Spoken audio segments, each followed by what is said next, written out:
no MLA, no MP, they are not doing anything for this area. जब बारिश होती है तो ऐसा लगता है कि सैलाब आ गया है। सर फट गया था, पानी की वजह से दिखाई नहीं दे रहा था गड्ढा। Welcome to Okhla Jamia Nagar, a neighborhood once known for its education, culture and food, but now infamous for open sewer, waterlogging, garbage and utter neglect. Home to nearly 5 to 6 lakh people, the area turns into living nightmare every time it rains, and residents are left asking, is anyone listening?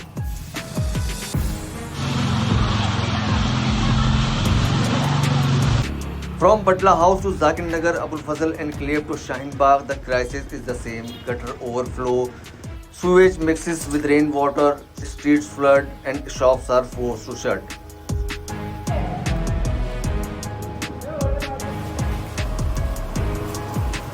Right now I am standing in Shaheen Bagh. After last night's heavy rain in Delhi, it is still raining in Delhi. The situation here looks nothing short of a flood. What do you see next to me is an open drain or open nala completely choked, and until it is clear there is no way for the water to flow out. For the residents, crossing this stretch isn't just difficult, it is dangerous. One wrong step and they could fall straight into this open drain. How difficult is for you to drive in this flooded road? The only thing I worry about my car, because this is my second home, and whenever I'm passing through this kind of place, I feel like I'm gonna go down into the deep holes. That's the fear which is always there. So now, but the problem is nobody is responsible for this except myself. I am responsible for this area because I am living in this illegal area, so called. Reason being, nothing is planned for this area, and no MLA, no MP, they are not doing anything for this area because they have also grown up in this area only. They can't think beyond their capacity, na, because they have seen this thing from their childhood. आप यहाँ पर कब से rickshaw चला रहे हैं? हो गए हमसे लमसम 35 साल रिक्शा चला रहा है। पैंडल से लगा के बेटे तक चला रहा हूँ जी। अच्छा, कितना डर लगता है आपको क्योंकि उधर नाला खुला हुआ है? ये डर बहुत लगता है, क्या करें, रोजी रोटी के लिए तो चलना ही है। भैया डर लग रहा है यहाँ से निकलते में? और भैया ये बगल में नाला है, हमें तो पता है, हम तो यहाँ के रहने वाले हैं। जो बाहर के हैं उन्हें पता नहीं रहेगा, नाले में जाके अपनी जान दे देंगे। यहाँ के जो मुकामी एमएलए हैं और जो काउंसलर हैं वो लोग भी कुछ नहीं कर पा रहे हैं। कौम के नाम पे सिर्फ लोग वोट कर रहे हैं और ये लोग जीत रहे हैं, लेकिन इन देखने वाला कोई नहीं है। आप यहाँ पे ये हालात देखिए कैसे हालात हो रहे हैं। लोगों को पैदल चलना मुश्किल है, गाड़ियाँ बंद हो रही हैं। अगर यहाँ के एमएलए और काउंसलर को चाहिए कि अभी एमसीडी को फ़ोन करें और इस नाला की सफाई करवानी चाहिए।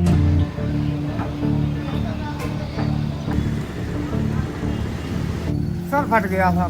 सर फट गया? किस वजह से सर फटा है आपका? ये पानी भरा था, इसमें गड्ढा था जी, उसी में पहिया चला गया, पानी की वजह से दिखाई नहीं दे रहा था गड्ढा। अच्छा, मतलब यहाँ पे गटर खुले हुए हैं? हाँ जी।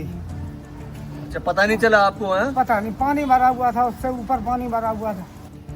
For months, residents have had to wade through dirty, contaminated water just to reach school or buy groceries. Business का क्या हाल है आपका इस टाइम? खत्म है बिल्कुल। 20 दिन हो गए मुझे, दुकान ऐसी बंद है मेरी। पानी भर जाता मेरा, अंदर खुल जाएगा पानी जो भरा हुआ है यहाँ पर, इससे आपका बिजनेस पे कितना फर्क पड़ रहा है आपका? बहुत ज़्यादा फर्क पड़ रहा है। सुबह कल से भरा हुआ पानी है, सैटरडे संडे तो ये मान लो अक्सर भर ही जाता है। और बिजनेस क्या है, जब पानी भरा होगा, यहाँ घुटुआ में पानी भरा हुआ है तो उसमें कौन कस्टमर आएगा? ना लेडीज आती है ना जेंट्स आता है। आप देखो शाम के 5 बजने वाले हैं, अभी शॉप खोल रहा हूँ।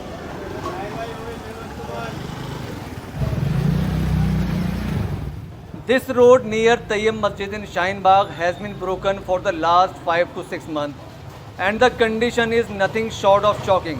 Just look at how people are forced to walk through this uneven dug up stretch.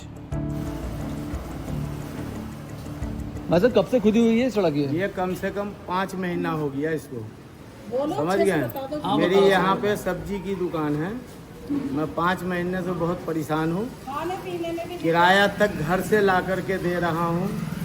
अब बताइए कि अगर घर से किराया दूंगा किसी से कर्ज ला करके, तो फिर मैं दिल्ली में कैसे रह पाऊँगा? मैं तकरीबन यहाँ 35 साल से रहता हूँ। जो हालात आज के दौर में आप देख रहे हैं, इससे बदतर हालात मैंने कभी 35 साल में नहीं देखे। यहाँ पे हमारी माएँ बहनें, छोटे छोटे बच्चे, उनका निकलना दुश्वार है। नमाज पढ़ने वालों का निकलना दुश्वार है। आपको पता है ज़िंदगी मौत का कुछ भरोसा नहीं। अभी किसी के यहाँ मौत हो जाए तो कैसे जनाजा लेके जाएगा इंसान। लेकिन अफसोस कि हमारे जो जीते हुए उम्मीदवार हैं उनको इसकी कोई फिक्र नहीं। वो सिर्फ इलेक्शन के टाइम पे आएंगे, आपसे प्यार भरी बातें करेंगे, आपका वोट लेंगे, उसके बाद वो अपने बैठे हैं तसल्ली से। तो कभी जाते हैं विधायक के पास, काउंसलर के पास? भाई कभी यहाँ फोन से करते हैं? सिग्नेचर करके भी दे दिए कई बंदों ने, बोल भी दिया, जा चले भी गए। रोजों से 4 दिन पहले खुदा भाई इतना लंबा काम नहीं चलता। औरत भी रपट रही है, करोबार भी कब बनेगा ये? कितना बुरा हाल है। औरत भी, बच्ची भी अभी स्कूल को छोड़ने को जाते हैं, कितनी परेशानी होती है। शाहीन बाग में रहने का मतलब ये है, ऐसा जब बारिश होती है तो ऐसा लगता है कि सैलाब आ गया है, गटर हो गया है, क्योंकि गटर और सैलाब ये पानी सब एक तरह हो जाता है। तो इससे ज़्यादा कुछ नहीं कह सकते हैं। आप जो हालत है वो आपके सामने ही है। ऐसा लगता है कि बिल्कुल गटर से भी बदतर हालत है। In the heart of Zakir Nagar and Jogabai extension densely populated areas where lakhs live, mountains of garbage rot in the open. आपके घर के से मेरे ख्याल से 10 मीटर की दूरी है। जी जी। यहाँ पर इतना ज़्यादा कूड़ा पड़ा हुआ है, यहाँ पर कैसे रहते हैं आप? यहाँ पर तो जीना मुश्किल हो रहा है, सांस लेने में दुश्वारी हो रही है और समझ में नहीं आता। एक बार कूड़े के लिए कहा तो उन्होंने ऊपर करके चले गए और 3 दिन के लिए हमारी जान के लिए मुसीबत कर गए। इसमें से तरह तरह की गैसें निकल रही हैं जो सांस के लिए, बच्चों के लिए, बूढ़ों के लिए और दमे के मरीज़ के लिए तो बिल्कुल ही ऐसे नागुदी रह गए। यहाँ पर रहना मुश्किल है कहने में। और बार बार 5 साल से 8 साल से यही हो रहा है कि अब उठा देंगे, अब उठवा देंगे, सारा ही उठवा देंगे, सारा ही उठवा देंगे। थोड़ा बस 2-4 गाड़ी कभी उठवा दिया 2-4 महीने में, और वो भी ऐसा लगता है जैसे कि बहुत भारी एहसान कर दिया तुम्हारे पर, अब तो ठीक है, अब तो ठीक है, अब तो ठीक है। पूरा रोज डलता फूटता है 3 महीने, 4 महीने, 6 महीने में। या पूरा जाकिर नगर गली नंबर ये पूरा मोती मस्जिद से लेके पूरा 20 फुट से पूरा जी। और इतना बुरा हाल है। दानिश भाई के पास गए, दानिश भाई कह रहे अमानत भाई करवाएंगे। अमानत भाई कोई काम ही नहीं है जो अमानत भाई का। ये तो कभी आते नहीं है यहाँ पर? यहाँ के काउंसलर दानिश जो आए, हैं सिर्फ यहाँ पे ये नाला साफ करते हैं, खुद बात चले जाते हैं, फिर उसके बाद कोई आता नहीं। उसके बाद ऐसा तो नहीं है कि आप लोग भी जब रात में अंधेरा हो जाता है तो आप लोग भी यहाँ कूड़ा फेंक देते हो?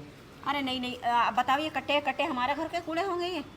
जहाँ के जो काउंसलर हैं नाजिया दानिश और उनके हस्बैंड जो हैं वो पिछले 15 साल से यहाँ पर काउंसलर हैं जी। क्या वो कभी आते हैं आप लोगों के पास, इसकी सफाई करवाते हैं? हाँ, करवा दूंगा। बस अब अगले वो गाड़ी आने वाली है और गाड़ी आने वाली है, कॉन्ट्रैक्ट ख़त्म हो गया, गाड़ी आने वाली है, कॉन्ट्रैक्ट दूसरा होने वाला है। Another large dumping ground near Chinar apartment has formed between residential colony, forcing children to pass through filth on their way to school. यहाँ कूड़ा फेंकता कौन है?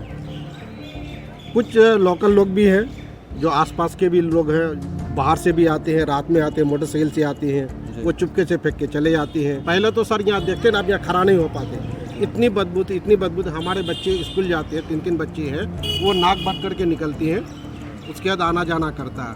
हम क्या करते हैं सर, एकदम हमेशा गेट को बंद करके रखते हैं। The stench, the filth and the frustration keep growing, and the people of Okhla, Jamia Nagar are left waiting for something as basic as clean roads, working drainage and the dignity to live without wading through disease.